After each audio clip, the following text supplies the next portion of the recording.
is Lady Lexi from Lady Lexi's Life on the Road, and I want to talk to you about networking. So I've been doing this training by Ted McGrath, and he says if you want to get clients, you can get them online, you can get them offline, but go to networking events. So I'm a good girl, I've been listening to it, and I've been attending a number of networking events ever since.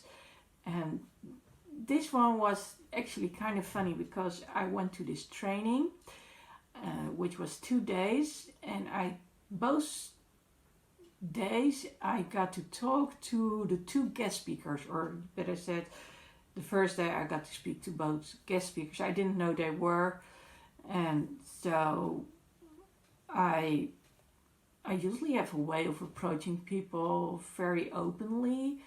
And in case of training, I might say, okay, what did you get out of this training up till now? You know, it's the perfect question just to have people open up.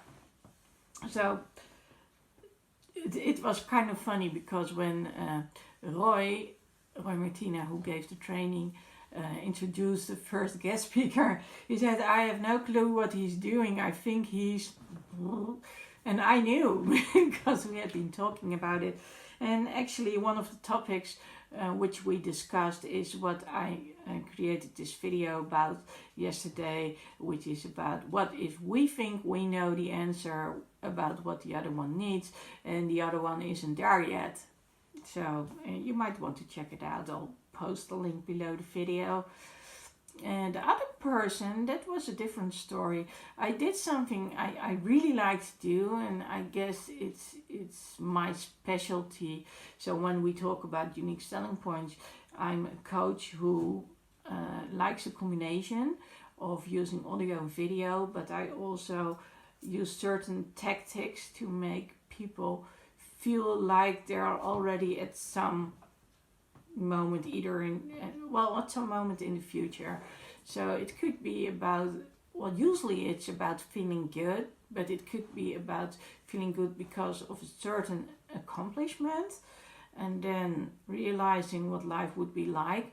Or it could be about, well, I guess it's a certain accomplishment too, but not as in status, as in really big goals, but more like a very small something, like, okay, if you feel like you're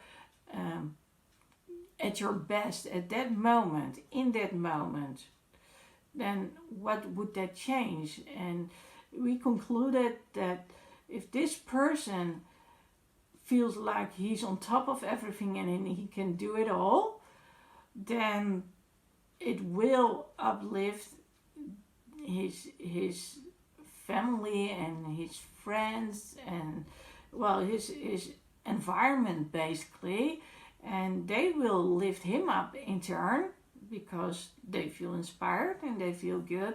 And so there's like this upward spiral, which is kind of cool. So, you know, I got to do what I love to do. We got to record a tiny little part of that session, and it was only the few minutes which were about, okay, what do you do when you need to give yourself that little push just to get going? And I guess everybody knows that moment that you're thinking, okay, really? Why? And is it worth it? And if you have that recording, especially when your own voice is on there and you're telling yourself, let's get it together and let's get going, even though the rest of the world might say you're crazy, that it does work. And so that's kind of cool. Anyway, that was really quickly my experience in the last 2 days. Linked to networking. I promised Joy Martina, the wife of Roy Martina, to create a video every day. So that's what I'm doing. And thank you for saying so, Joy. She really got to the bottom of things. And I have to say, I love working with the two of them. So heads up for Roy and Joy Martina. For now, what would be a topic you would need to work on for yourself? So this for me is the second day of a 90-day period where when the 90 days are up, that's actually kind of cool. It will be exactly on that day 11 years after I registered as an entrepreneur. So that's really cool. So what could be something you would commit yourself to get doing, to get going? Let me know. Okay, that's it for now. See you tomorrow. Laters.